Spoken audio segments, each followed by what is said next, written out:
There's a lot of paper down there, and there are a lot of seagulls as well. So that what might have been 4, in fact, ends up by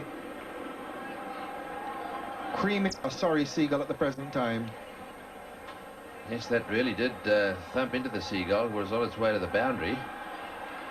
The Seagull's still down there. Not looking too good.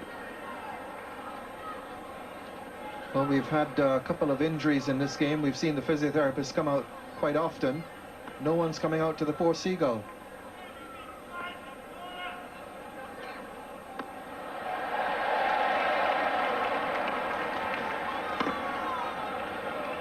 Well, he's up and flying again.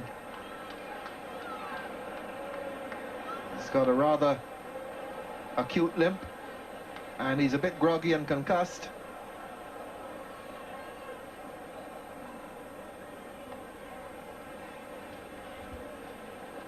It wasn't a bad stop, actually, and I'll tell you what, he was out cold.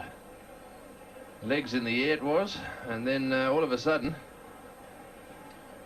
someone woke him up and away he went.